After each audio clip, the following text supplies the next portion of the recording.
Welcome, everybody, to another edition of the Cover 2 podcast. I am Nick Nenad.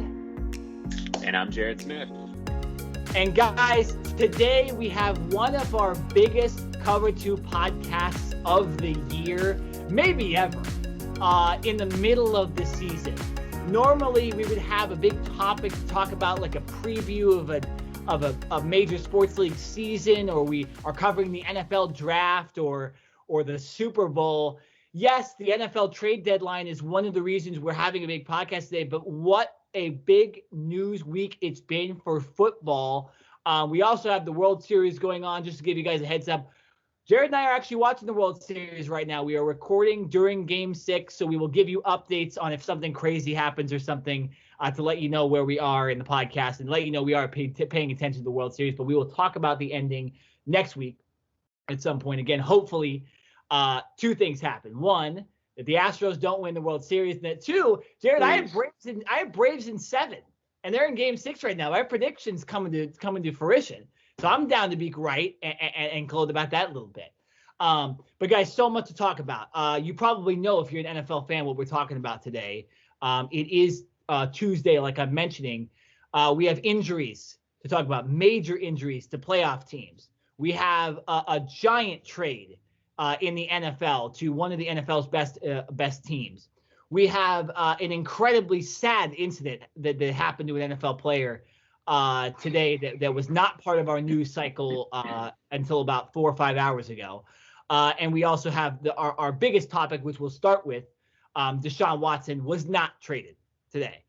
We will also later in the show go into the college football playoff rankings, Jared, because we have that to talk about. And oh boy, there's some interesting movement. It does not look anything like the AP poll, which is what it should, because I thought the AP poll was crap this week. We'll get into that at the end of the show, but so much to talk about.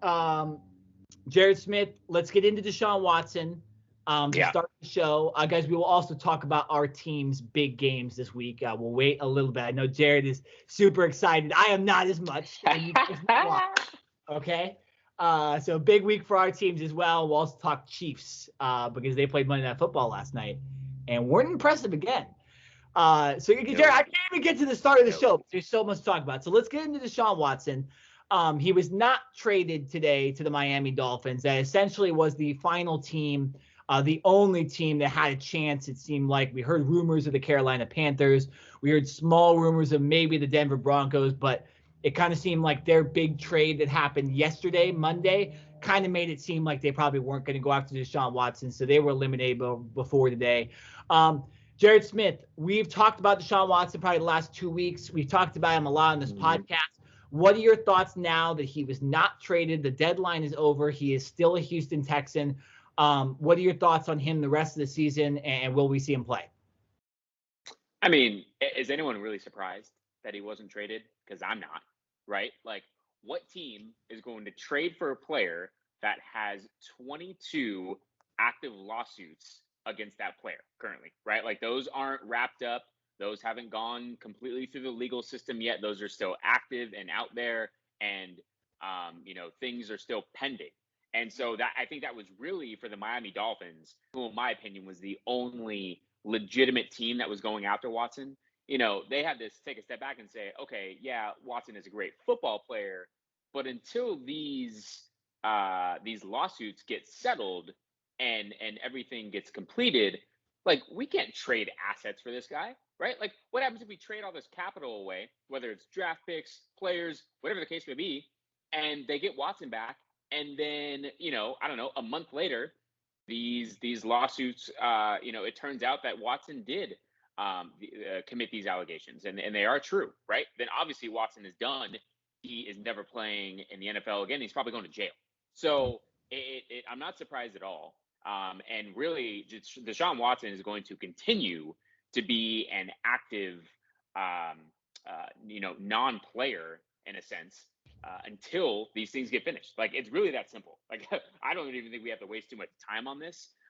It's unfortunate, and I know we talked about this last week. At least I brought it up. Like, I'm curious as to what is taking so long, why this legal process seems to be so drawn out, right? Like, it has been months right? And I understand that things take time, and there are 22 separate lawsuits that all need to have their proper attention, which I totally understand.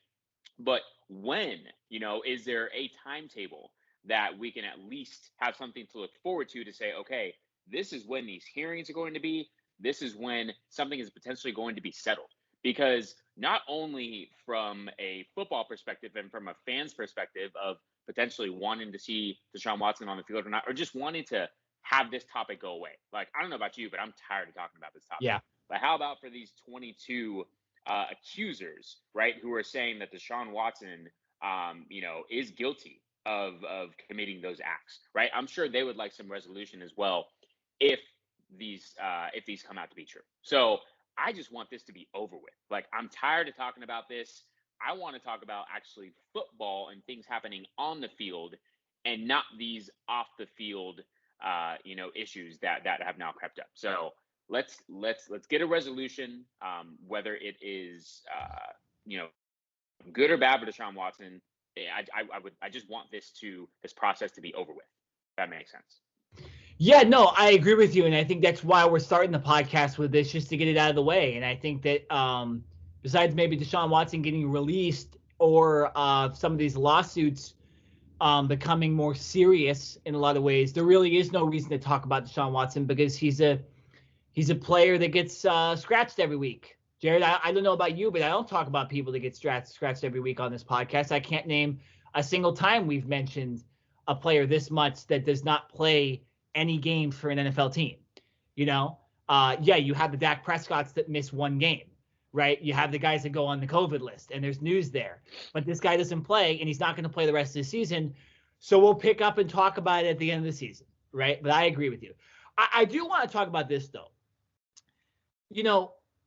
You started your comments by saying that is anybody surprised that Watson didn't go to the Dolphins? Jared, I am a little bit, because there was so many rumors that the Dolphins were trying to get him. Where there's smoke, there's fire. Jared, I'm telling you, I know they wanted to grab Deshaun Watson. Okay, I know that if the offer would have been right, which it obviously was way over the top from the Houston Texans, 3 first-round picks is ridiculous for a guy that's in this situation. There needed to be, I agree, maybe a first-round pick, but anything more than that was a little over the top, in my opinion, as far as draft picks go. Anything below a first-round pick, too, also okay. But I just think where there's smoke, there's fire, and I think they saw that final deal, and maybe Stephen Ross, the owner, had a change of heart at the last second. Maybe his wife talked to him, or his daughter talked to him. If he has a daughter, I don't even know if he does. His niece, his aunt, whatever, right? Talked to him and said that it's not right to get this guy. But it's for the Miami Dolphins. I look at this too. And Stephen Ross came out, and I'm going to read a tweet verbatim by Adam Schefter that was kind of interesting to me.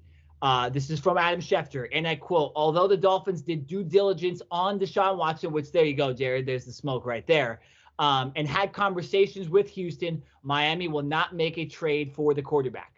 Dolphins owner Stephen Ross, who had contingencies that needed to be met for any deal, made the final decision to not move forward. While Miami considered bringing in Deshaun Watson, no deal ever was in place, and the Dolphins will stick with Tua Tagovailoa. End quote. So, Jared, it's very, very interesting there. So Stephen Ross, he had contingencies. They weren't met in the deal. I wonder if any of that had to do with legal stuff, right? But it sure seems like the Dolphins. It sure seems like the Dolphins. They kind of wanted Deshaun Watson, and it's a crazy thing that he's even in conversations to play this season because of what we believe he did, Jared, and what we believe is happening here. I don't think Harvey Weinstein was producing films after he was called out in the Me Too movement. I don't know why this guy has not been punished yet. Okay, it's very interesting. And in another sports league, the NHL, something like this is happening too with the Chicago Blackhawks, and the commissioner is fumbling that 100% too. And we won't get into that because it's not newsworthy as of right now, and nobody's, if the commissioner of the NHL does get, fired by the owners, which was a rumor today, we'll talk about that. But So the sports world kind of sucks right now as far as it goes on this topic. And I'm kind of done talking about it, Jared, and I think we should move on. But it was very interesting to see that Deshaun Watson, he was close to getting traded, it seemed like, but obviously too much offer from the Texans, and I think the owner had a change of heart.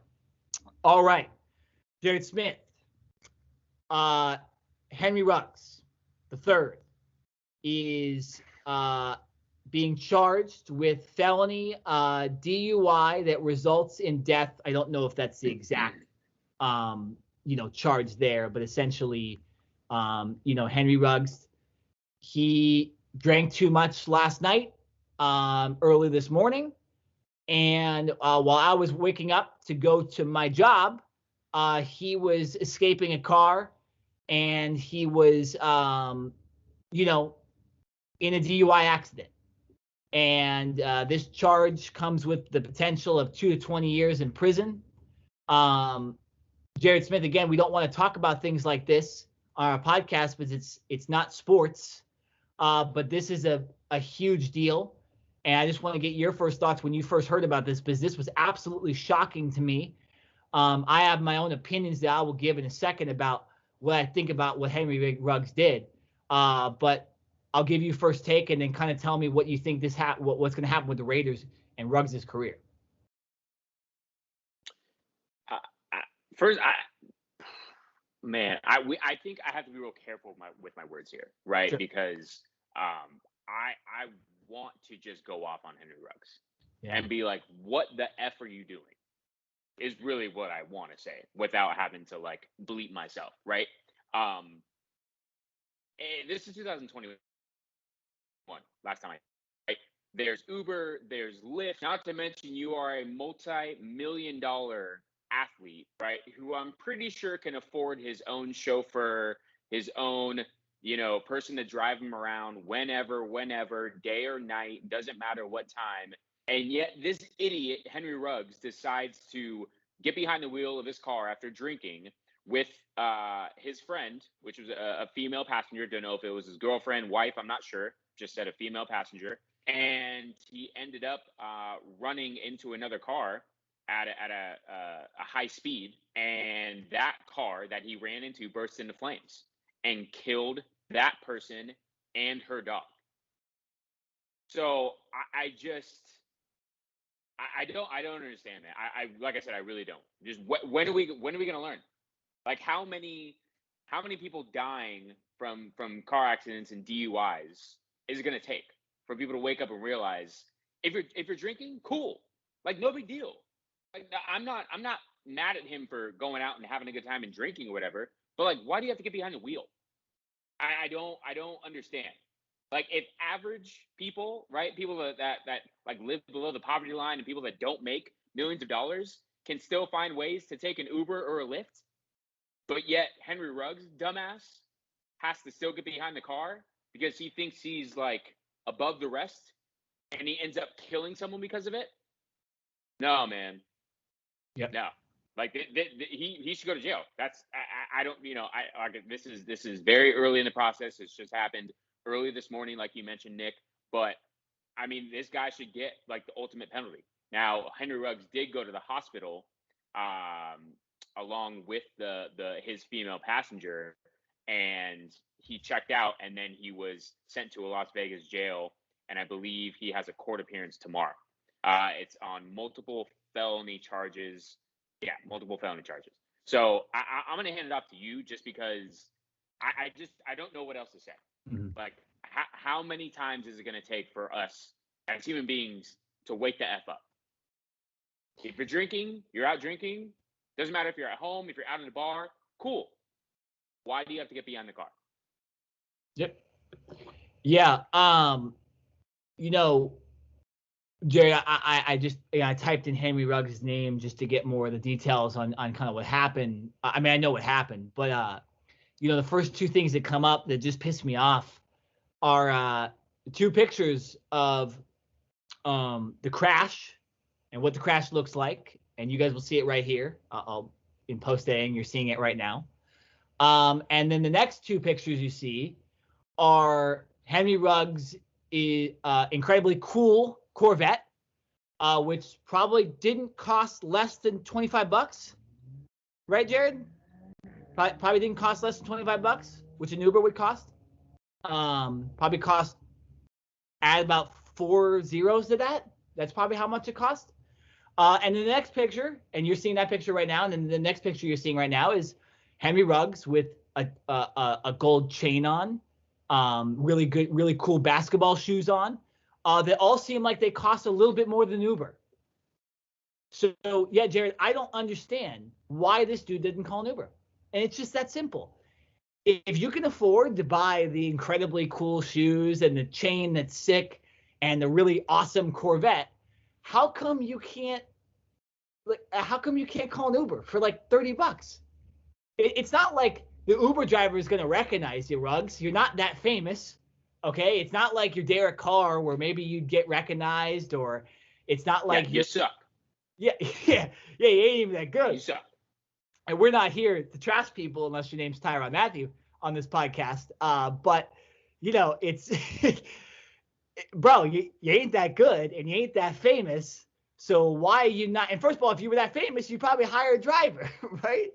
I mean, I don't know what Jerry is – I think Henry Ruggs makes a little over $1 million, right? Each podcast. And I know he was first round pick. Like, he was top 10 pick. I mean – sure. Number 11, I believe, right? Number 13. Multi-million. Yeah. He probably signed a contract for like $15 million or something like that. Yeah, I know we don't make that much, and I would call an Uber. I'll call an Uber.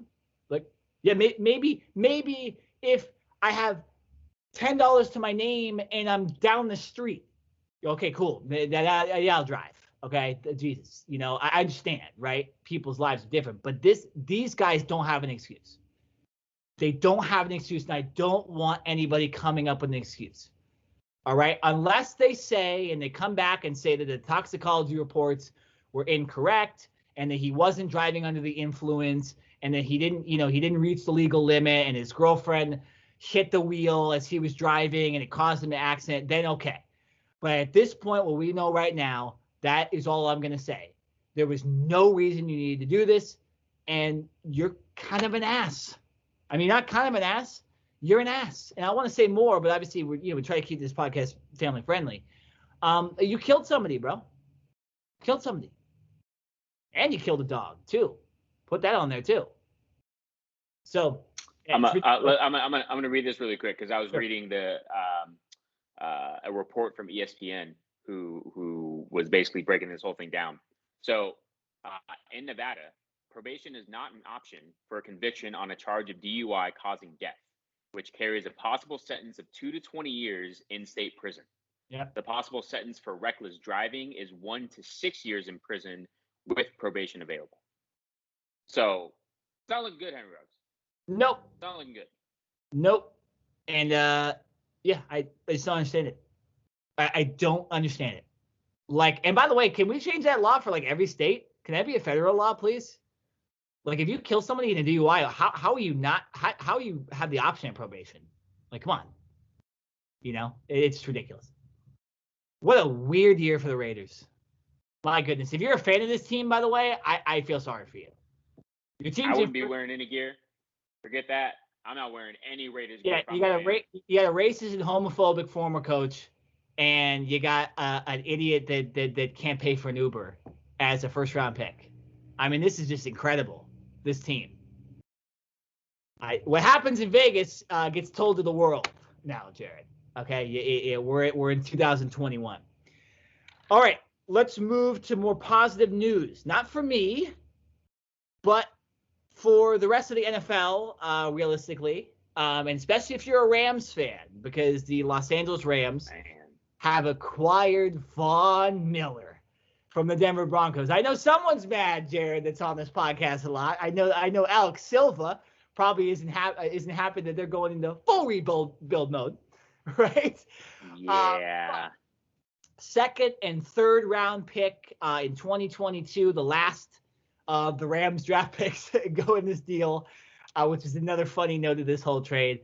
But yeah, Von Miller is joining Jalen Ramsey, Aaron Donald, Matthew Stafford, Cooper Kupp, and Sean McVay to try to lead the Rams to an NFC West title, which they will not get over my Cardinals, and try to lead the Rams to a Super Bowl, in their second Super Bowl in the last half decade.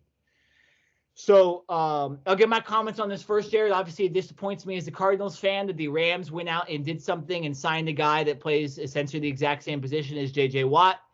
And we lost J.J. Watt for the season, which we haven't talked about on this podcast yet, Jared. It disappoints me that the Cardinals weren't able to do anything today, especially after losing that game on Thursday night. You would have thought maybe you're not the best team in the league anymore. Go out and get somebody. But for the Rams, I mean, this makes total sense, Jared. I love when guys go out and get guys.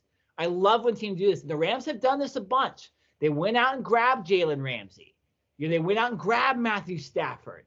They said, who cares about draft picks when we're trying to win a Super Bowl this year in Los Angeles at home? This isn't even sports. This is like entertainment. The team that is the home team potentially in the Super Bowl just went out and grabbed a very, very fan-friendly, awesome dude in Von Miller. Great move by the Rams, but as a Cardinals fan, I am disappointed. Jared, your comments on this as kind of a more unbiased fan. I know the Cowboys are up there with only one loss with my Cardinals and the Rams, but I know so it probably hurts you a little bit to see an NFC team hit, but relatively unbiased opinion. What's your thoughts on Von Miller going to the Rams? So, I'm surprised that you said nervous, but like you should be scared in that division. If I'm Kyler Murray, if I'm Russell Wilson or Geno Smith, because Russell Wilson's still recovering from that hand. Come back soon, injury. though. He's coming back soon. Okay. And if you're Jimmy Garoppolo and or Trey Lance, y'all need to be scared, right? Like, I'm sorry, but when you have Aaron Donald and Von Miller on the same team, on the same defensive line, who are you going to double team?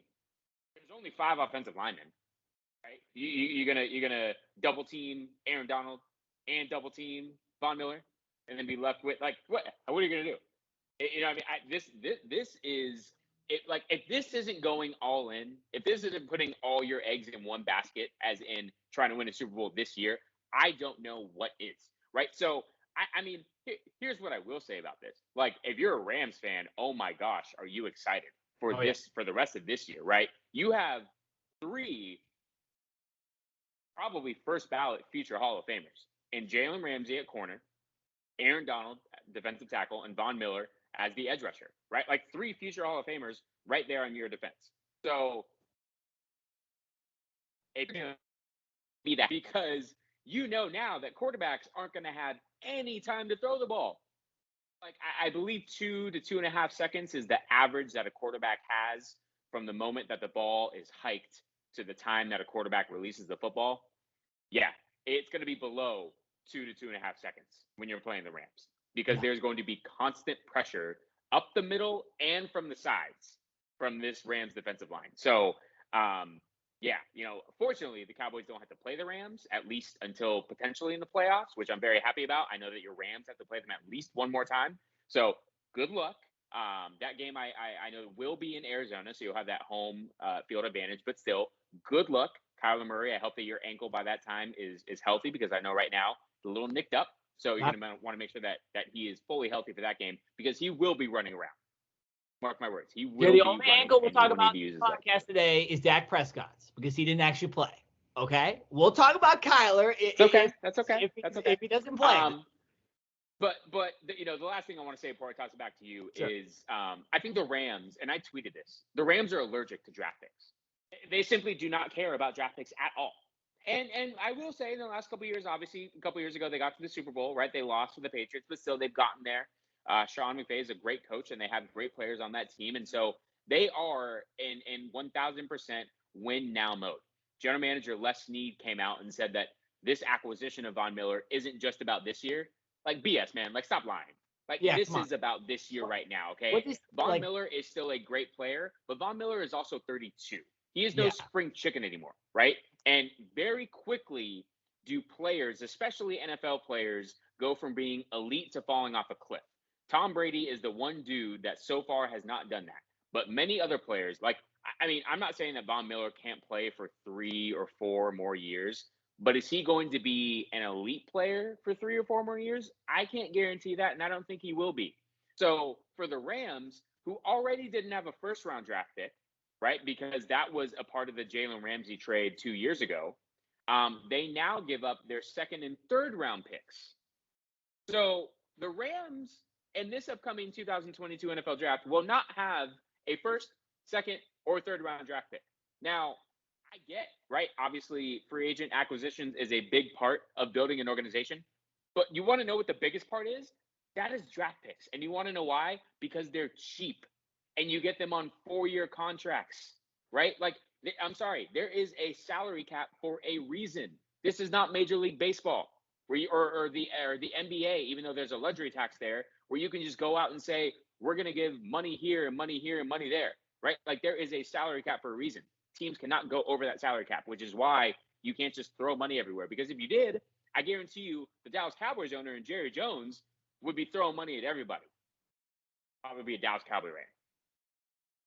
As much as this is a good signing for this year for the Rams, I'm not so sure about their future. I don't know where they're going to come up with the money. They're already paying Aaron Donald. They're already paying Jalen Ramsey. They're already paying Cooper Kupp. They're already paying Matthew Stafford in the trade. I mean, you can only pay so many dudes. You got to have 53. Now I'm not going to have draft picks for the next year or two to compensate, right? So I think it's somewhat of a double-edged sword. The Rams better get to the Super Bowl this year. If the Rams don't get to the Super Bowl this year, it'll be a bad trade. As great as Von Miller is, this is like I said, put all your eggs in one basket, win now trade. If it does not lead to a Super Bowl appearance, this trade will be a bust, no matter what Von Miller does in the future. Let me just say this really quickly. For Von Miller, or excuse me, for the Rams, you know, Jared, I do think as a fan base, I get that you'd want your team to contend in the future. But we've seen the Rams do this before. They signed the Clay Matthews of the world. They've like had no salary cap. They haven't really drafted that much the last couple of years, and they've been still a pretty successful team, you know. And I think you still have a couple of years of Stafford. You have a couple of years of Miller. You have a lot of years of Aaron Donald. Your wide receivers are healthy. You probably the offensive line will get a little bit worse, which will affect them. But you know, you have a good quarterback and you got a good offense and you got a solid defense and you got Jalen Ramsey and all these guys. They'll be fine. So I like the trade as a Rams. You know, as an unbiased fan, I like the trade. And I say anytime you can go win the Super Bowl, do it. Go ahead and do it. Doesn't matter the cost. Go ahead and do it. Really quickly, Jared, I was a little bit distracted because we were watching the World Series and Jorge Soler, with 2 outs in the third on a 3-2 count, just hit one out of the stadium, a la Albert Pujols on a curved ball. One of the farthest home runs I've seen in a while. Wow. So the Braves are leading in the elimination game right now, 3-0 in the third.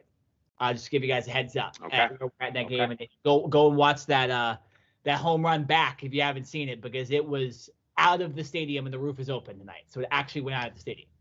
Yeah, I got the game on, but it's on my TV over here. Yeah. So if you see my eyes wandering this way, it's not because I'm disinterested in what Nick has to say, even though sometimes he does come up with some crazy takes. It is because I am having to act, you know, every once in a while peek at the score. So thank you for the update. Appreciate you for that. No problem. Here's the so here's the thing. We're gonna go from a team that a playoff team that's battling for first place, is battling for a Super Bowl contention this year, gaining one of the top players in the world, to a team that's battling for a Super Bowl, battling for first place, and just lost one of the best players in the world. That is the Tennessee Titans, losing Derrick Henry for most of the season. There's a chance he comes back in the playoffs, much like J.J. Watt from my Cardinals, but it's slim to none. I'll give my first thoughts on this. I think the loss of Derrick Henry is absolutely brutal for the Tennessee Titans. One of the worst losses you could have as a non-quarterback. I think he was looking at potentially being the MVP of the league.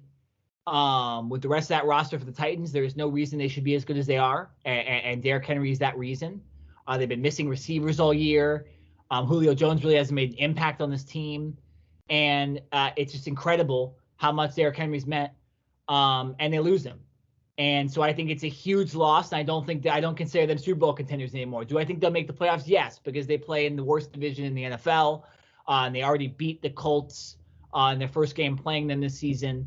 In a game where, the Colts were leading and blew it, and Carson Wentz did his usual horrible mistake. So they'll make the playoffs. The other part of this is they signed Adrian Peterson, which was other news, was newsworthy. I don't know if that's going to make that much of a difference, Jared. We don't know what's expected of Adrian Peterson. What we do know is that he won't be the Adrian Peterson of old, most likely, and he is nowhere near Derrick Henry. So my opinion of this Derrick Henry trade, Jared, injury, is that the Titans, they're not going to get to the Super Bowl, unfortunately. And unless they were to have traded for a big-time running back today, I don't think that, which they didn't, I don't think they have a chance at the Super Bowl. Jared, do you have any other different opinion than that? And give me your thoughts on Derrick Henry out for the season for the Titans. Yeah, no, I mean, like you mentioned, talk about a huge blow. And I mean, you took the words out of my mouth. And this is the biggest blow to a team, non-quarterback wise, right? Like, obviously, as we saw last year with my Dallas Cowboys, when your starting quarterback goes down, like, your season is basically over. Like, yes, you have backups, but they're backups for a reason. A lot of times backups can come in for a game or two, just like Cooper Rush did. We're going to talk about that in a little bit. But, you need your starting quarterbacks. And Derrick Henry is, I would argue, just as important to this team as Ryan Tannehill is. Because this team is so run heavy, and because Ryan Tannehill is so great at play action, and the reason why defenses have to always watch for the run, and they come up, and then Ryan Tannehill is able to get one-on-one matchups with the likes of AJ Brown and Julio Jones, right? And so I think now this obviously hurts the Titans in the run game, but this also hurts them in the passing game. Because defenses now will not have to put 7 and 8 and 9 guys in the box. They can now afford to play the pass a little bit more and not be so worried about the Titans' run game. So you're right. I do think that the Titans are still the division, leaders because of how bad and pathetic the division is. But I do not see this team making any noise in the playoffs without Derrick Henry. And I hope. I mean, this guy, I don't know if he's human, so I'm not going to rule out the possibility of him coming back in the playoffs at some point if they're able to, get to the wild card game or potentially the divisional rounds. But it will be tough sledding for this team going forward, and there is no replacing a Derrick Henry.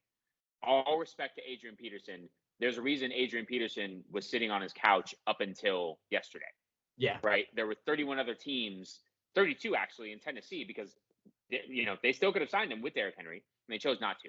There's a reason why Adrian Peterson has been on the couch for so long and not a part of a roster already, because he's not what he used to be, and he is, he's basically going to be a running back by committee. They're going to have to go with Adrian Peterson and Jeremy McNichols and whoever the heck else they have on their practice squad and depth guys to come in and hope to get half of the production that Derrick Henry can put up. So.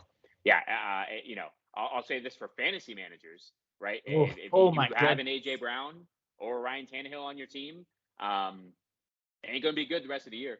Nope. Because those targets that were wide open before, they're not going to be there now.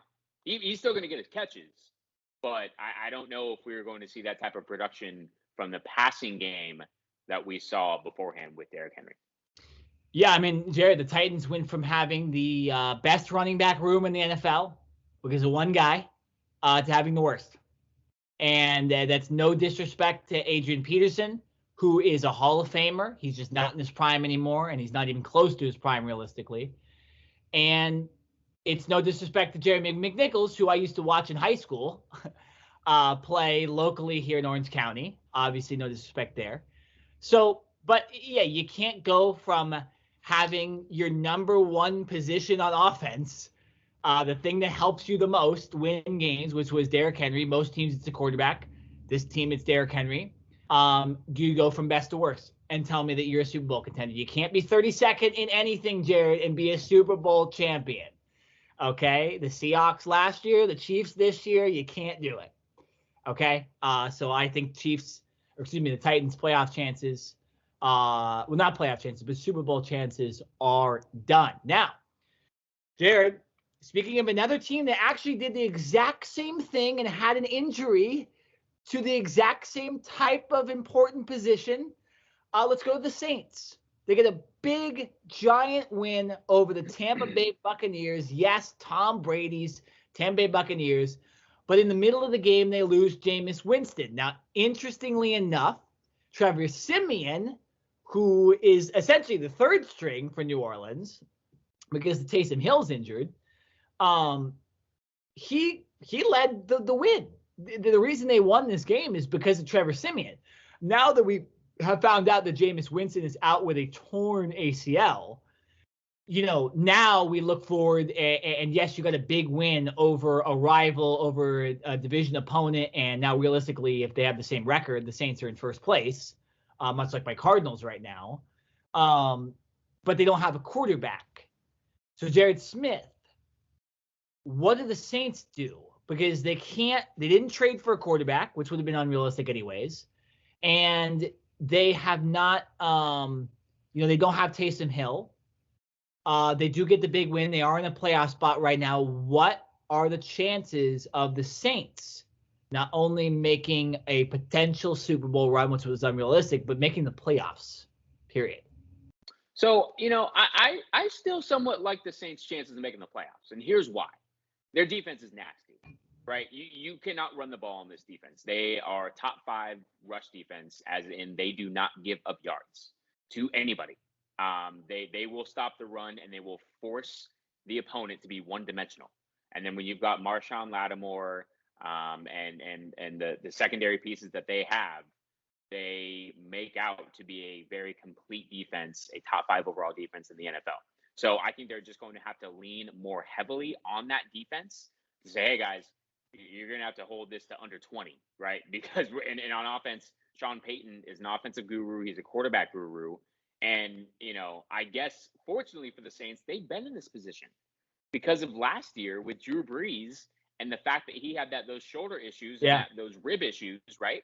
And so this is, this is familiar territory, unfortunately, for the Saints team, to where last year they had to go with Taysom Hill as their starting quarterback, and he was normally their gadget guy who would come in and run kind of wildcat formations and different variations. So he came in and he had to spell the team for, I think, 4 or 5 weeks. And they were able to kind of, hold shit until Drew Brees got back.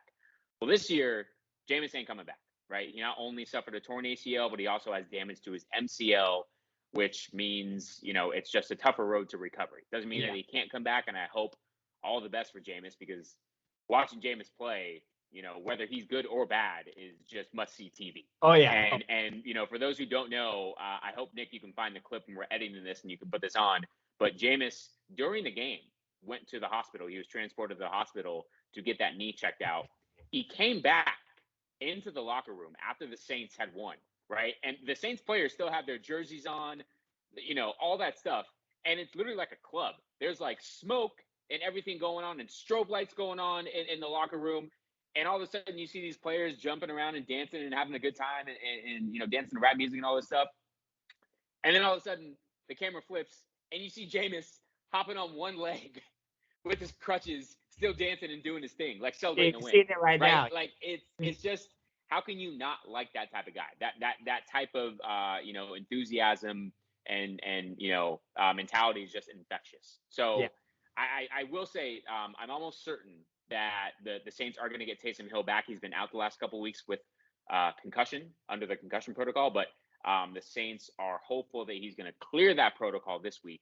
So they will at least get Taysom Hill back, and he will more than likely be their starting quarterback, unless Sean Payton wants to stick with Siemian, who played well, and keep Taysom Hill in that, kind of hybrid quarterback, everything else role.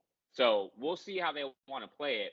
I think the best case scenario is to put Taysom Hill behind center and roll with him, because even if the play isn't there, throwing the ball, Taysom Hill can still use his legs and he can mow over almost any defender. So, because of the Saints defense and because I still like Taysom Hill and mainly because of Sean Payton, I'm not writing the Saints off. I think they can still make the playoffs. I think this now basically clears the path for the Bucks to win that division outright.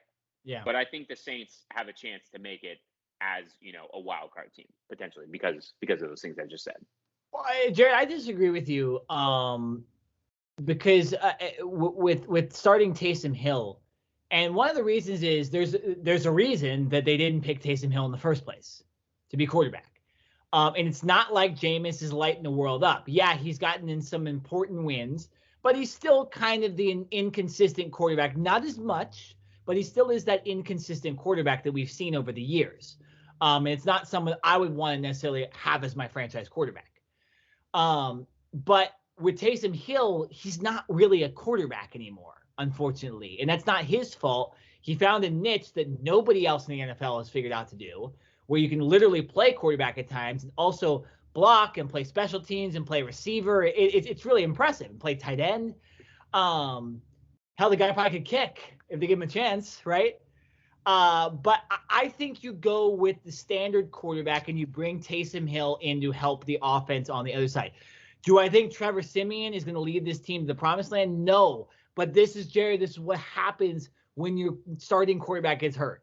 Okay? I don't think Taysom Hill is much better of an option, so might as well make the best of the offense and bring Taysom Hill back in the mode that he's supposed to be. Kind of that backup quarterback that plays a bunch during the game, but he just plays at quarterback and he also plays at multiple other positions. Now, Jared, do I agree that that Taysom Hill needs to get a lot of looks at quarterback, maybe more than he will have when he was playing under Drew Brees and playing under Jameis Winston? Yes, his increase of quarterback plays should increase.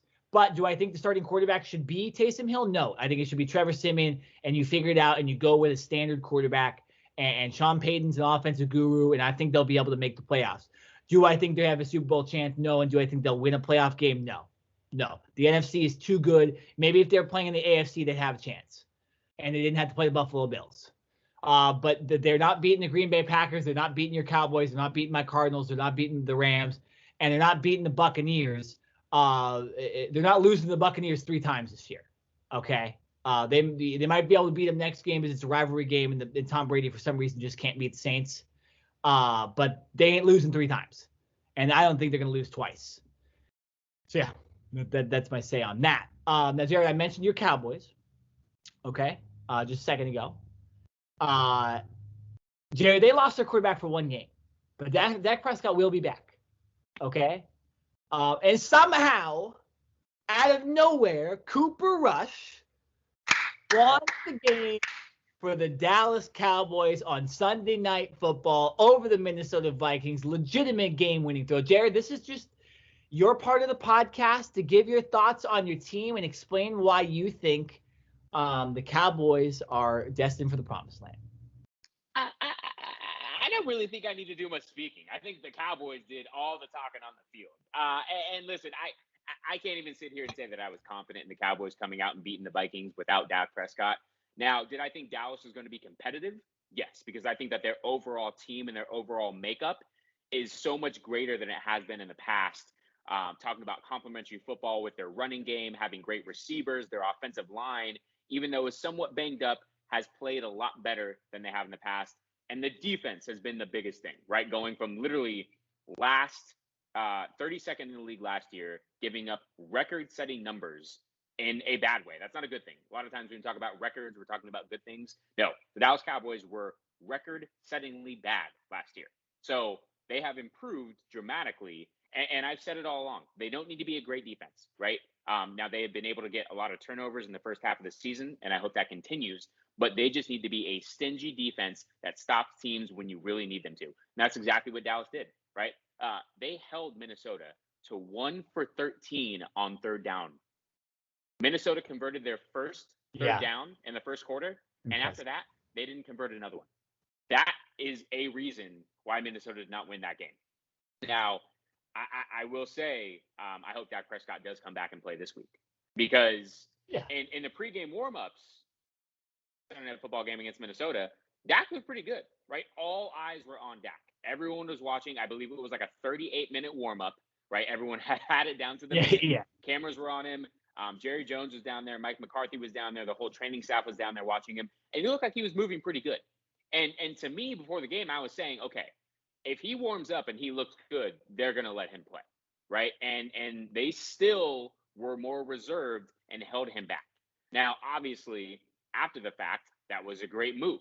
And even if they would have lost, it would have been okay because of how poor the division is that the Cowboys are in, right? The Eagles, I believe, are the closest to Dallas at 3-5, but they are still 3 full games behind the Cowboys.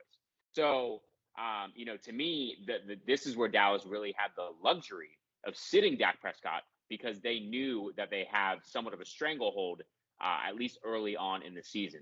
Really now, what I think Dallas is looking at is a couple of things.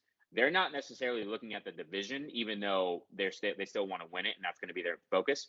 I think they're going to start to look ahead to, okay, we now have to look at Tampa Bay. We now have to look at Arizona. We now have to look at the Rams. Yeah. Those teams who are fighting for the number 1 overall seed in the NFC to get that first round bye. I think that's what Dallas is really playing for right now. So in saying that, I think Dallas was playing the long term here and saying, listen, this is one game in the middle of the season.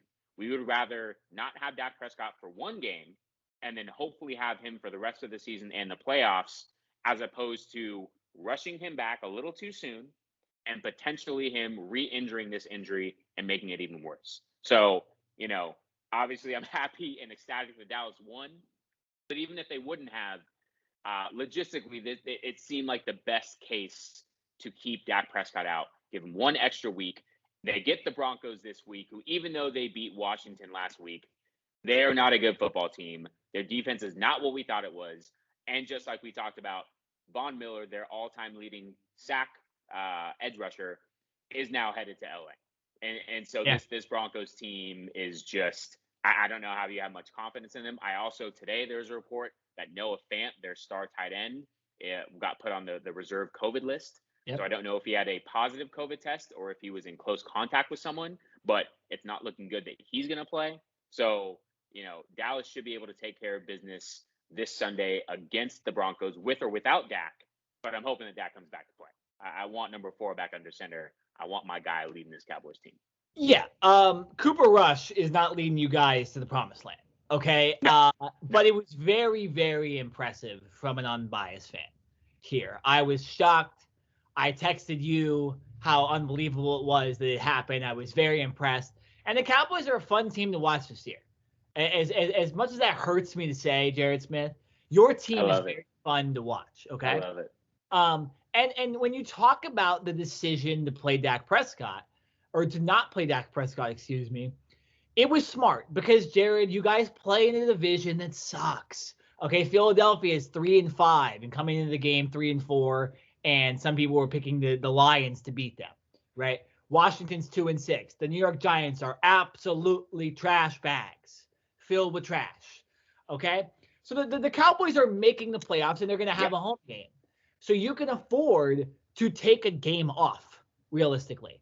And unfortunately, they were forced to in putting in Cooper Rush, who had never started an NFL game. It doesn't get much worse than that, realistically. Right, Jared? In the non-COVID era, it doesn't get much worse than that. Obviously, the worst that ever happened was the Broncos last year losing like 3 quarterbacks and having to play a wide receiver, right? But that's not going to happen anymore. And then when you look at the decision also, I bet you Mike McCarthy said, hey, look at the rest of our schedule. Even if we lose this game and we go to 5-2, here's literally, Jared, this is who the Dallas Cowboys play the rest of the year. They play the Broncos, winnable. Falcons, should win. Chiefs, winnable. Raiders, winnable. Saints, winnable. Washington, Giants, Washington. Then they play my Cardinals on January 2nd, and obviously that might be for big stakes at the end of the season. And the Eagles. I mean, Jared, the hardest, you have obviously the Chiefs are always a little bit difficult, but they've looked like trash this season. The Raiders are a solid team, but I mean, look what we just talked about in the second segment of the show. And the Saints lost their quarterback. Jared, Dallas Cowboys are probably losing max 4 games this season. Okay? They are going to be in it for the long run. And that was even if they had 2 losses. Now they have 1, right? They have 1, and Cooper Rush did it for them. So, yeah, the Cowboys are going to the promised land this year as long as Dak stays healthy fully. If he obviously gets hurt like they did last year, it sucks, and that would happen to any team. But, yeah, I am very impressed with Cooper Rush. I'm impressed with the Cowboys defense. This offense somehow allowed Cooper Rush to get over 300 yards in this game, Jared. This wasn't a blowout where they were coming from behind. It's very, very impressive. It's very, very impressive.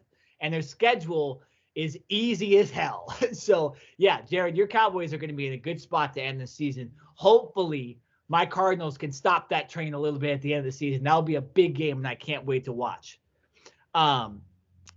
So moving on to my Cardinals real quickly.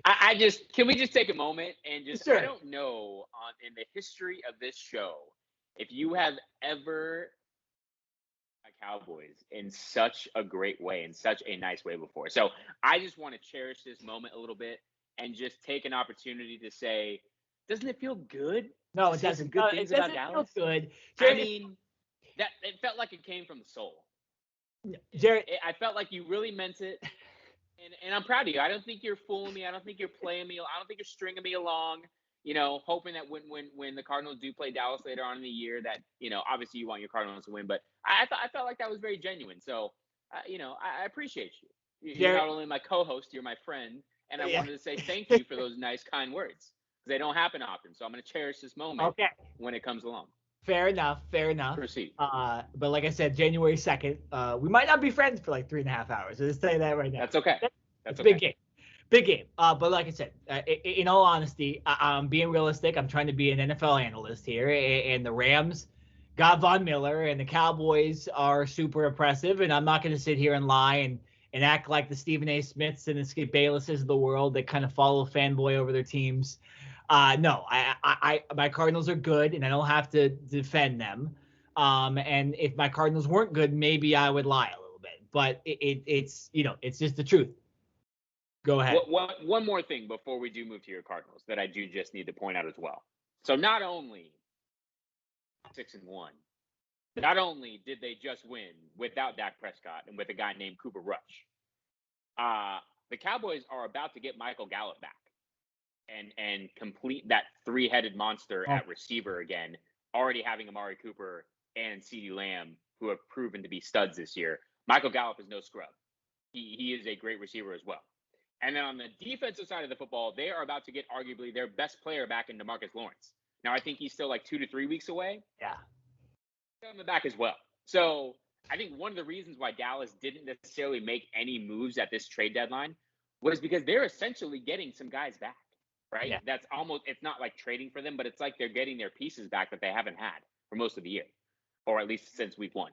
So this Cowboys team is hopefully only going to get stronger as the season goes on. Just had to throw that out there for those who, forgot about Michael Gallup or DeMarcus Lawrence. Here's something why that I mentioned the schedule too really quickly, and now I'll move to my Cardinals. Dak Prescott, Jared, he's going to be dealing with this ankle injury the rest of the year. So if you can get to the end of the season and maybe potentially get Dak a week off, right? You get that bye in the playoffs. Or at least you can get that kind of week off in week 18, right? Where he doesn't have to play and you already know your playoff spot and all that stuff. This is like Dak Prescott will be dealing with that ankle the whole rest of the season. Unfortunately, it happens to most NFL players. Yeah, excuse me. So it is dire for the Cowboys to get that top spot. And unfortunately in the NFC, it's going to be tough.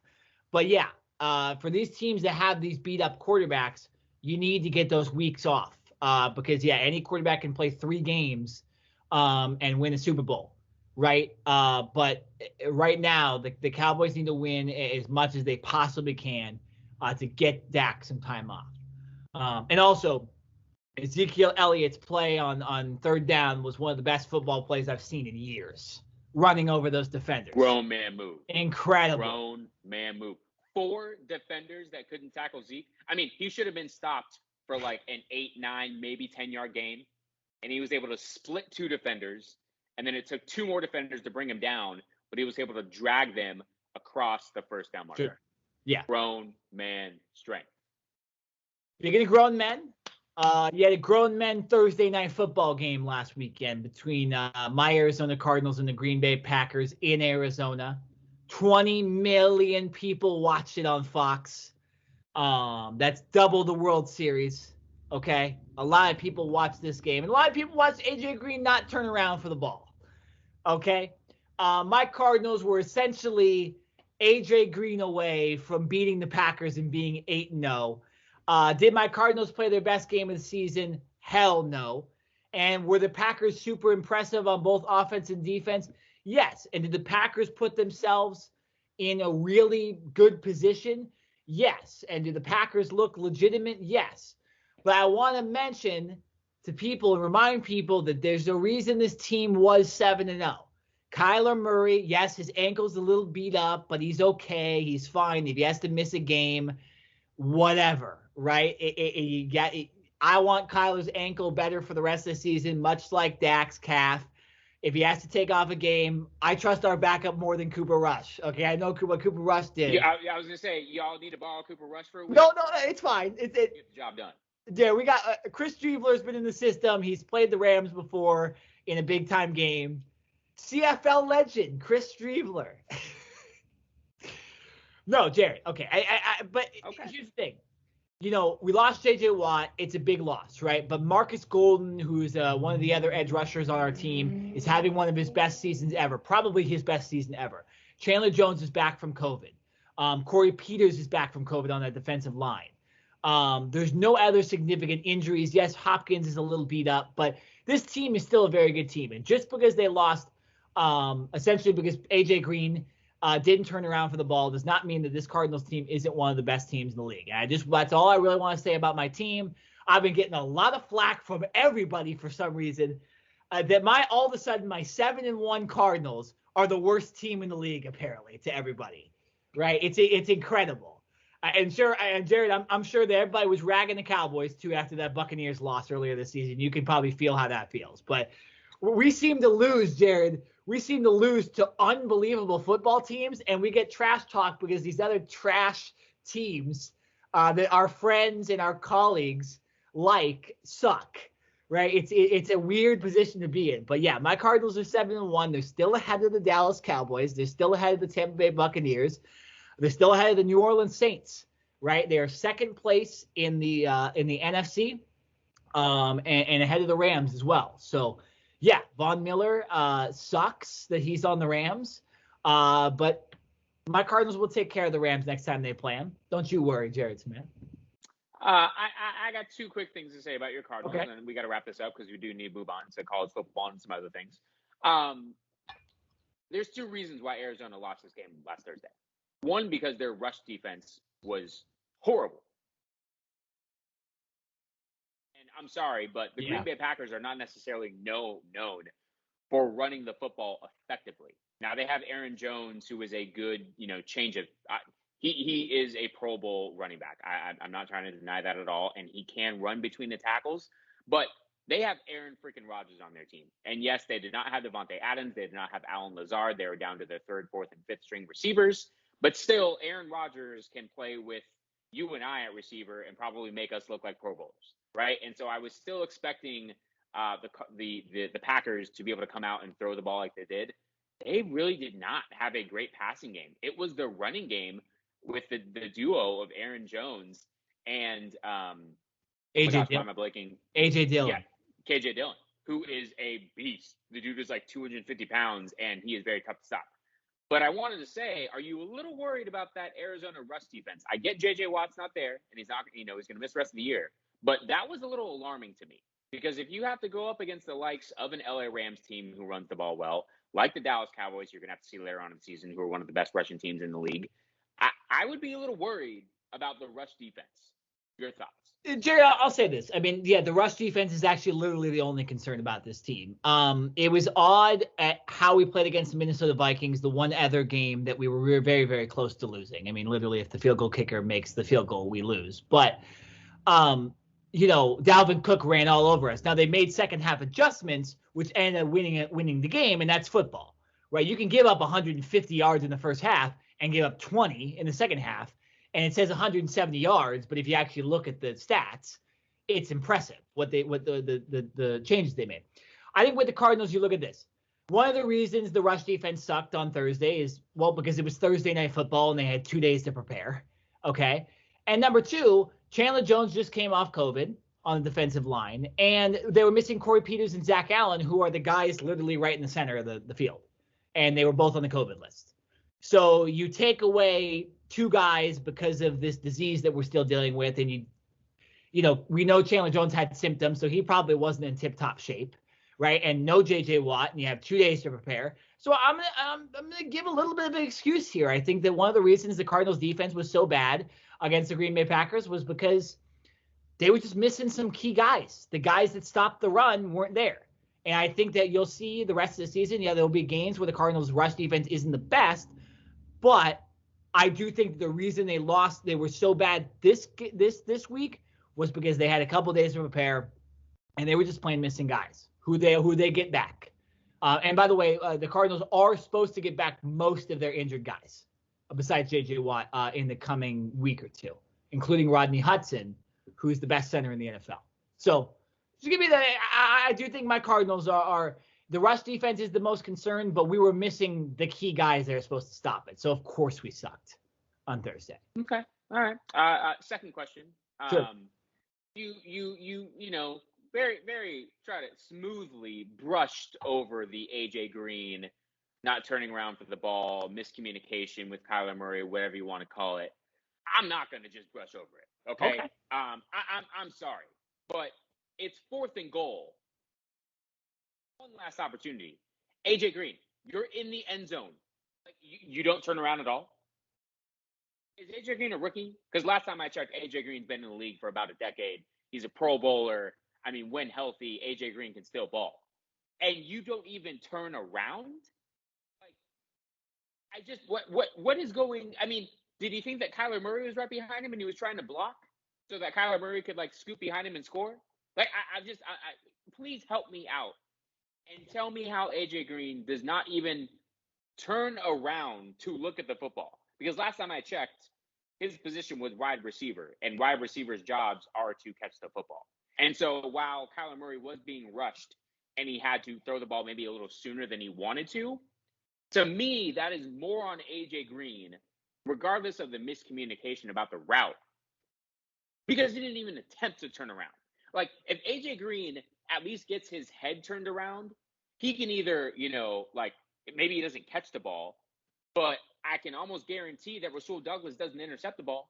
Mm-hmm. I just, as a Cardinals fan, and you watching this offense every single Sunday, knowing this offense a lot better than most, a lot better than me. Sure. Explain to me a route in this Cardinals offense where a receiver runs in the end zone and does not turn around. Jared, I can't answer that question. All I can answer with is what has been said from Cliff Kingsbury, from Kyler Murray, and from AJ Green, which has been nothing from AJ Green. And in normal non-COVID years, AJ Green would have been blasted by the media after the game, but they're just unable to get to him. There's a certain amount of people you get to talk to, and AJ Green wasn't one of them this Sunday. Essentially, what we've gotten from Kingsbury is that it was just miscommunication, and it must have been that AJ Green thought it was a run play, and that happens, Jared, sometimes between guys that or where you have a very complex offense. You're rushing up to the line because you're running out of time, and it was 2nd goal. It was not 4th and goal, Jared. It was only 2nd and goal. Oh, okay, I'm sorry. My bad. Cardinals had 2 other freaking chances to win the game, which is why this interception was so brutal. I can understand throwing the ball up to Green and, him just maybe PI in the defender or something like that. But, I mean, the fact that he got intercepted was so brutal because the Cardinals, they had 2 more chances to win this game. That was the safe throw. I just think it was miscommunication. Kingsbury's not going to reveal it, and maybe they'll revisit this play in the playoffs and run it and beat the Packers somehow on the same play. And maybe he'll turn around. Exactly. Yeah, but I think that if you have Hopkins, realistically, Jared, not hurt in this game and injured the whole time, I think that you're looking at that's DeAndre Hopkins who's going to turn around and catch that ball, or at least give it a chance. So AJ Green's the number 3 receiver on this team. He's not in his prime, and he didn't know the playbook at that point, and it's a loud crowd. There's a lot of Green Bay fans that come to Arizona to watch these games because Green Bay weather sucks in October and November, and they want to go somewhere else. So, and it's relatively easy to get Cardinals tickets because nobody expected us to be 7-0 at that point. Just miscommunication, Jared, and I don't think it happens again. I think you have DeAndre Hopkins out there. It doesn't happen. The Braves just went up 5-0. Wow, I just saw that. As we're watching right now, Dansby Swanson 2-run home run. Braves up 5-0 in the elimination game. They win the World Series if they win tonight. They're 4 or 5 innings to go. Jared, we've already talked about the Chiefs enough and said that they suck. How scared should Chiefs fans be? Really quickly before we get into college football. Scared. Very scared. And I thought last night on Monday Night Football, after the pathetic performance that they put up 2 weeks ago in Tennessee when they got routed, and I believe only put up 3 points, I thought this team was going to come out and make a statement and say, we are still the Chiefs of old. We still got Patrick Mahomes and Travis Kelce and Tyreek Hill and all these dudes. They're missing Clyde Edwards-Helaire at the running back spot. But, Andy Reid and Eric Bieniemy are still calling plays. And I thought they were going to come out and rout the Giants because the Giants are not a good football team. And that game was way too damn close. Obviously, I was rooting for Kansas City because I wanted the Giants to lose, which they did. But the Chiefs did not show me anything. What the Chiefs showed me is that they have a lot of problems, obviously on the defensive side of the football, which we already knew about. And we've known about that for years. The thing was, the offense has been so great that it has made up for the lack of talent on defense, other than a couple players in Tyrann Mathieu and Chris Jones, and they have a nice rookie and linebacker, Nick Bolton, who averages 10 tackles a game. So that's very good. But this team is just out of sync, and we kind of saw it, man. Patrick Mahomes, I don't know if he's trying to do too much, and it could be that. I think he's trying to say, hey, I'm the face of this franchise. I'm the $500 million quarterback. I need to be the guy that brings this team back to life. And I don't think he's wrong for thinking that, but also you got to trust your guys, man. There was a drive. I think it was in the first half. I don't know if it was in the first or the second quarter. I think it was the first one. It was their first touchdown where Travis Kelce literally ran a 5-yard hitch route, turned around. AJ Green did not do. And he was wide open. There were 2 defenders on each side of him, but Patrick Mahomes had plenty of time to fire a bullet to Travis Kelce, and it would have been an easy touchdown. I don't know if Patrick Mahomes simply did not see Kelce or, if his eyes were looking to the other side of the field or what, but he made a more difficult throw to the back of the end zone, and Tyreek Hill made a diving touchdown catch. So it was still a touchdown, but last year and the year before, that play would have been 2 seconds, boom, hike the ball, Travis Kelce, easy touchdown. It just seems like things are just more difficult for this team this year. And like I said, I don't know if it's the cohesiveness. I know that they have a completely revamped offensive line, which maybe they're still, struggling to come together. But yeah, no, this Chiefs team, I keep the last couple weeks, I'm they're going to get together. They're going to get it together. And they haven't done that yet. And so this division is the Chargers to take, right? Yeah. You've got the Raiders that are in turmoil with their head coach being gone. Obviously, the whole situation with Henry Ruggs today, that will probably take a toll at some point.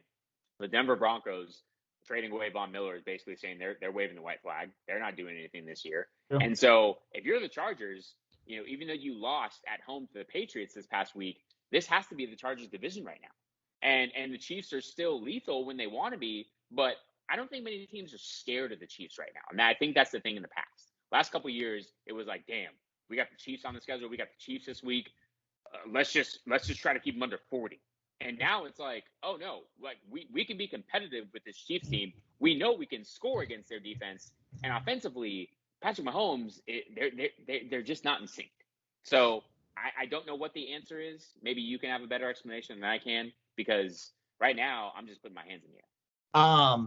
Yeah, I think in sync is the problem here. It just besides the obviously scripted plays to start the game, that was an incredible drive that ended up in a super dumb interception. It wasn't Mahomes' fault.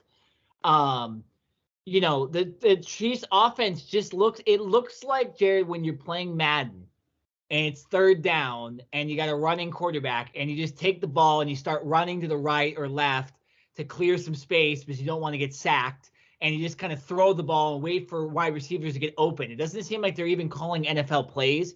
It just seems like, hey, receivers, just do whatever you want and try to get open, and Mahomes will throw it sideways to try to get it to you. That's what it kind of seems like. It doesn't look like the Andy Reid effect is having any effect. The defense is overrated. They just suck. Okay? You got Tyrann Mathieu arguing with fans on social media again, which I've told you is something that I've dealt with personally with that guy. Anthony Hitchens, they're one of their linebackers, is arguing with fans on social media. Patrick Mahomes can't even handle his wife and his brother on social media embarrassing the team. It's an embarrassing team throughout the organization at this point. Even down to that ridiculous sort of racist chop that all the fans still do. That the Braves fans are probably doing right now. That they're it's just a part of football.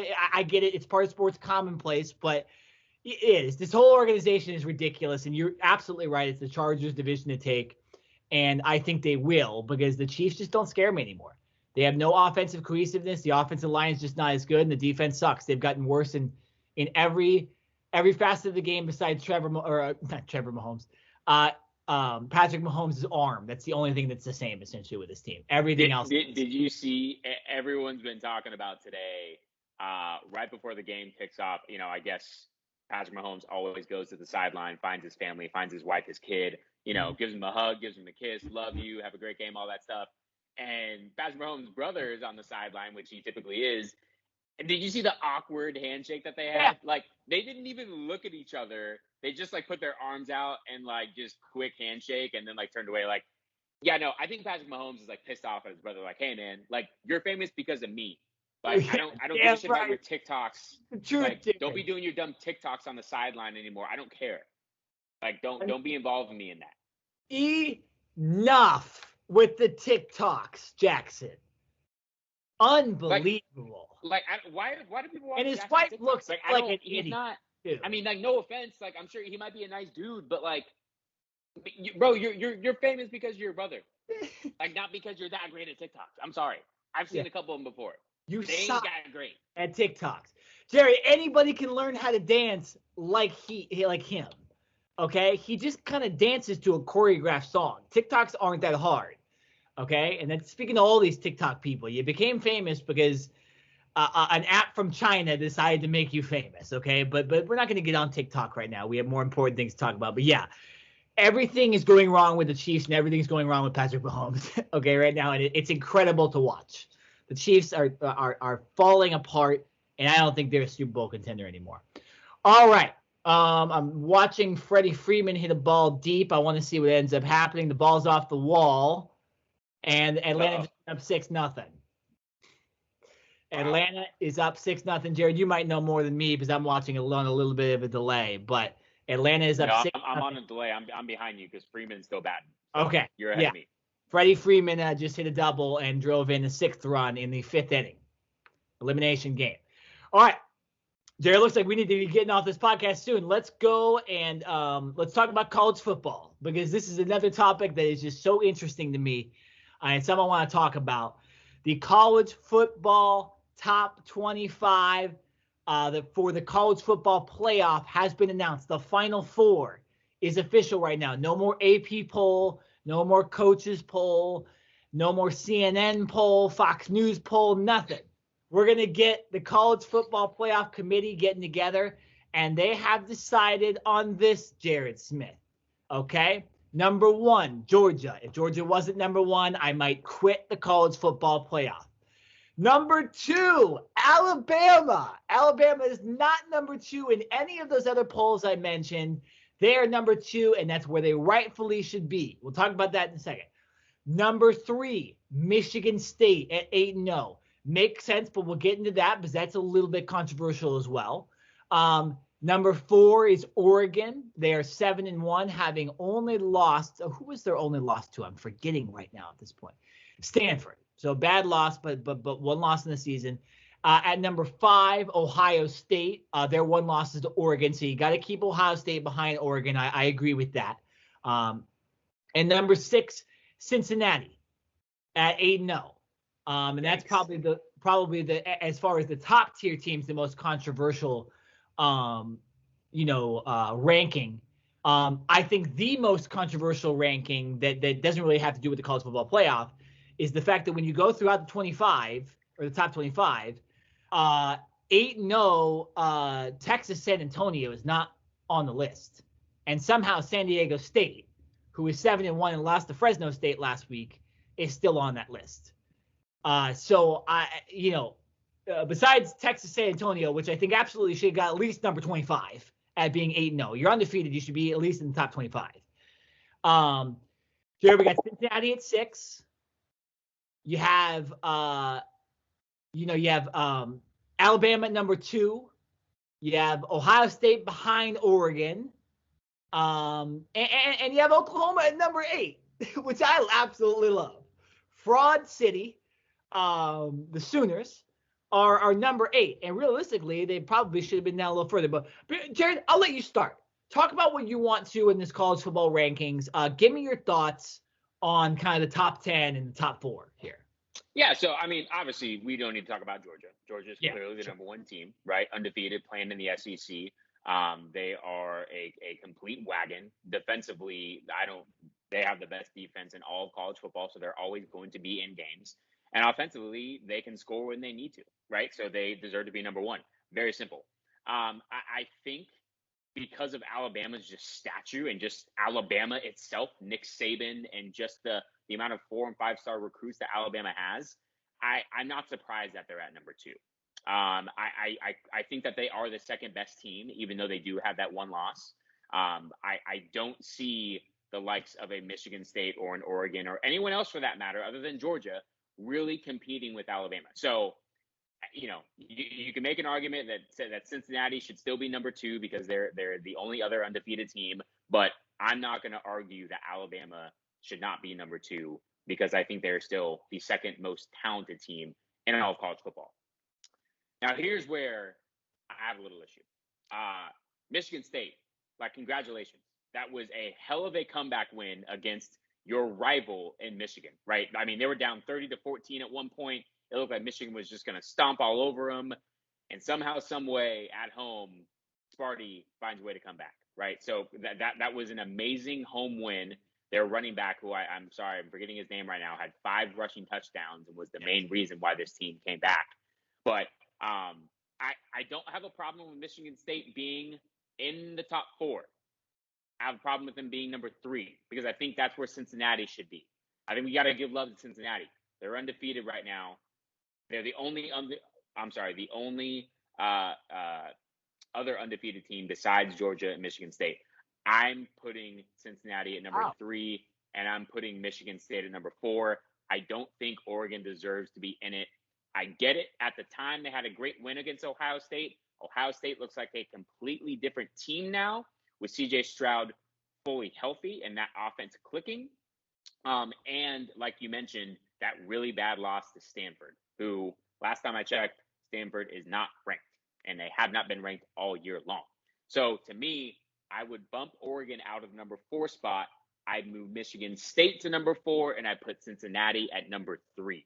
So my top 4 would be Georgia, Alabama, Cincinnati, Michigan State. So I'll let you rebuttal that and then talk about anything else you want to talk about. I disagree with you on one thing, and that's that Cincinnati should be ahead of Michigan State. So it's a big thing. The reason I'll say this, Jared, it's because you look at the wins and who they beat. They have the exact same record. Okay, so Michigan State, they beat Northwestern, Youngstown State, Miami. Now, Miami was number 24 at that time, but obviously Miami is not even close to being a ranked team. They beat Nebraska in a very close game, and Nebraska is not a very good team this year. They blew out Western Kentucky. They blew out Rutgers. They barely beat Indiana, who's a solid team. And then they were able to beat, obviously, number 6, Michigan, in incredible backup fashion with a star player. Okay?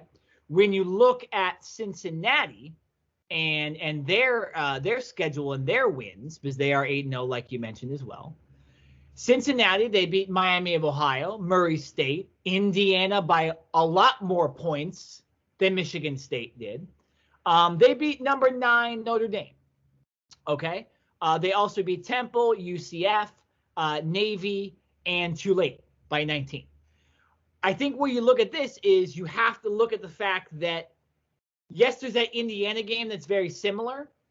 But when you look at who the teams beat that were ranked, you have to go with Michigan State. Their win over Michigan, in my opinion, is better than the win over Notre Dame. So I think Michigan State gets there. And I also think combined all the opponents, I think that the Big 12 opponents and the opponents that Michigan State has played are just a little bit better than the Cincinnati teams that have played. These teams aren't too far off, but I don't think, Jared, you can, when you actually look at the schedules and you look at the wins, you can say that Michigan State is worse than Cincinnati. Now, if they played head-to-head, yeah, it's kind of a crapshoot, and that's what I would love if they played each other. But realistically, they wouldn't, because I don't think Alabama and Georgia are losing again this season, or they'll at least be probably 1-2 by the end of the season. So that's the only thing I agree with. I think when you just very technically look at the schedules, I think the win over Michigan and the comeback fashion that they did, the resilience, it was a little better than Cincinnati's win over Notre Dame, because I think Notre Dame will not end the season with 1 loss. I think they'll end up with 2. But when you look at Michigan, they may be able to beat Ohio State. There's a lot of questions still about Michigan. And yeah, like I said, we'll see. If Ohio State ends up, losing to if Michigan ends up going and losing to Penn State and Ohio State, then maybe Michigan State does drop down a little bit, right? If they end up remaining undefeated. Michigan State still plays Ohio State. I saw a stat really quickly. Let me just bring this up. It will give me 1 second, because Brett McMurphy is a college football insider, and he had a very, very interesting tweet. I follow him. He's my college football guy I follow. He primarily covers the SEC. But what's cool about the top 7 teams is that, and those top 7 teams are obviously Georgia, Alabama, Michigan State, Oregon, Ohio State, Cincinnati, and Michigan. If they win out, they will be in the college football playoff, because there's certain matchups that happen between Ohio State and Michigan State, and Georgia and Alabama potentially, and Michigan and Ohio State. The only team, interestingly, that can't do that is Cincinnati. And so as 6 out of the 7 teams will get into the college playoff if they just win out. So this is not the Final Four rankings, and there's a lot to say here. I think the bigger question is why Cincinnati is below the 1-loss teams. Jerry, I don't agree with that. I don't agree that they're number 6. I agree with you. I think they should be at least number 4. Ohio State looked really bad against Oregon. Oregon has a loss on the season to Stanford, who's nowhere near Ohio State. I think you need to put Cincinnati at least ahead of those teams, because if Oregon or Ohio State were to play Cincinnati, I think it'd be a pretty close game. I would actually favor Ohio State over Oregon to beat Cincinnati. I think Cincinnati could absolutely beat Oregon, and Oregon's ahead of Ohio State, so all the rankings are kind of jumbled up, but I get it because Oregon beat Ohio State. But yeah, my biggest gripe, I think, about this whole thing is that Cincinnati's number 6. I think that's an injustice, and I think that some of the college football playoff people might have a little bit of Power 5 bias in their hands. It's okay. We still got 4 weeks to prove them wrong. Now, Jared, anybody outside of the top 7 that I just mentioned, including 8-0 Oklahoma, that you think has a chance at the college football playoff legitimately without much help? No. Very simple. No. I mean, this is the Cover 2 podcast. This is a debate show. But no, there's not. Oklahoma is 9-0, but they're sitting at ranked number 8 for a reason. They have not looked impressive all year. Spencer Rattler, who was, projected to be the number 1 overall pick, was benched for Caleb Williams, who gave them a spark, but they still just don't seem to have it this year. So they can go undefeated, and they ain't getting in. I don't care what you say about Oklahoma. I've seen too much already. It's not like it's only been 1 or 2 games. It's been 9, and I have unfortunately not seen enough from them. Wake Forest, I forgot that Wake Forest had a football team, because I can't tell you the last time that Wake Forest was ranked, let alone number 9 and 8-0. So that is fantastic for them. Good They ain't going up against the likes of Alabama or Georgia or even Michigan. No, thank you. Not happening. Then we got Notre Dame sitting at number 10. We already mentioned they had that loss to Cincinnati at home. Nope, they're out of it. Oklahoma State 7-1. No. Baylor 7-1. No. And then we start getting into the 2-loss teams. So to me, it's really those 7 teams. After Michigan, there's a cutoff. And it's those 7, I think, that are vying for those 4 playoff spots. And I think we really just go from there. Once again, I disagree. This is a debate show, Jared. Because 2 things. What's interesting about Oklahoma at number 8 and Wake Forest at number 9 is that they are actually playing the best of their schedule these last 3 or 4 games. Wake Forest 4 games, Oklahoma 3. Starting with Oklahoma, who has the better chance. They are number 8 at 8-0. We know what they've done, right? They have struggled against Kansas. They struggle with Spencer Rattler as their quarterback. They have a better quarterback, in our opinion, playing right now, so it does give them a little bit of bump. They play in 2 weeks after a bye, at number 12 Baylor. Okay, Baylor is a very solid football team, and Baylor might be in the top 10 by that game, and that would be a huge win on the road. Then they would play Iowa State. Iowa State's a solid team, and they already upset Oklahoma State this season, and it's a tough game, right? It's tougher than anybody realistically besides Texas or Baylor that they played.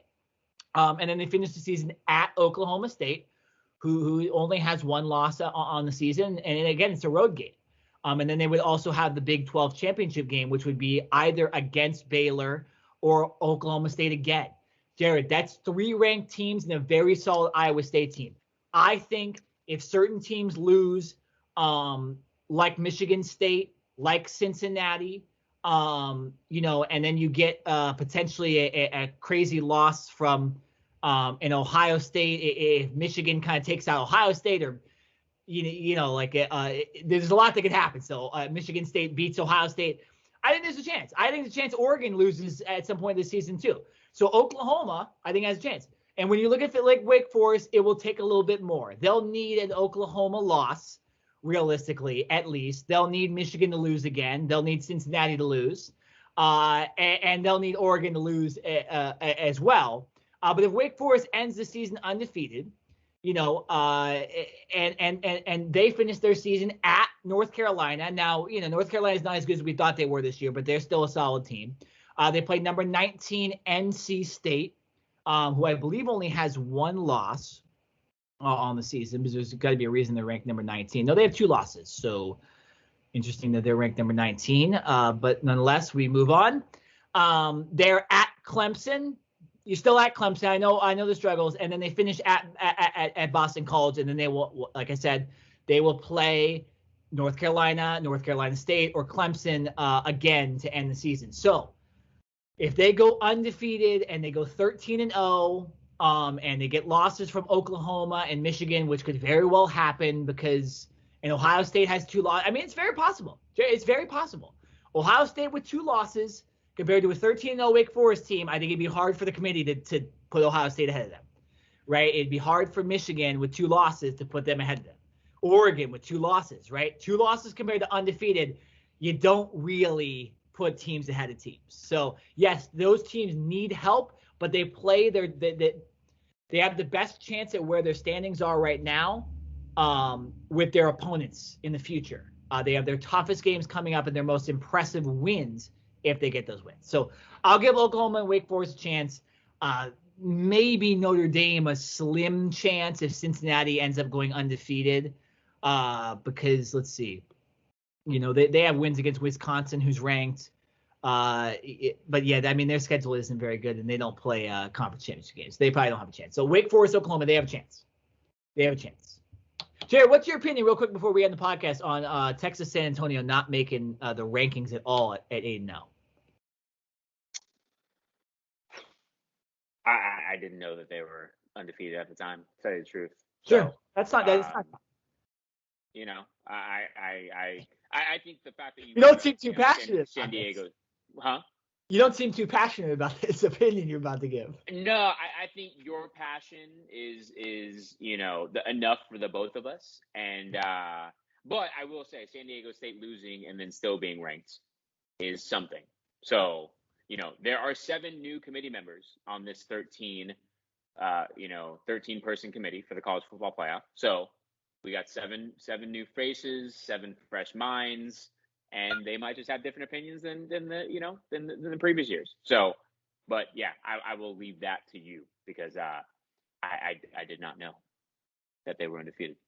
Pittsburgh has lost to Miami and Western Michigan, and they're 6-2. I know a lot of people say Wisconsin. They're 5-3, and their only losses are to Penn State, Notre Dame, and Michigan. Okay, calm down. Those are great losses.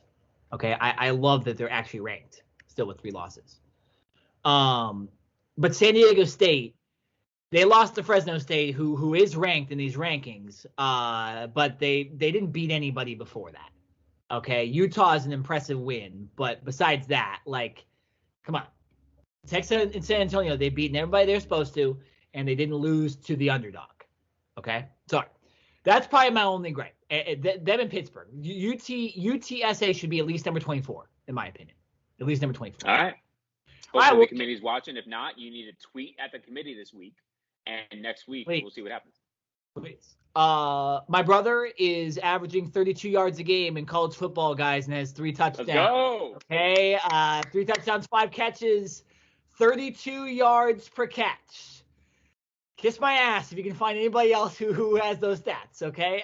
So that's how I'll end this podcast. The World Series is currently right now as Jared and I watch it, and you might know because you're seeing this on Wednesday what happens, but we're watching it. The Atlanta Braves are up 6-0 and have a man on base. Up 6-0 in the 6th inning. So we might be talking about World Series champion Atlanta Braves next week on the podcast. But for this podcast, oh my goodness, we are done. What a podcast it was. I am Nick Nenad. I'm Jared Smith. And we'll see you guys next week. Hopefully it's as crazy as this.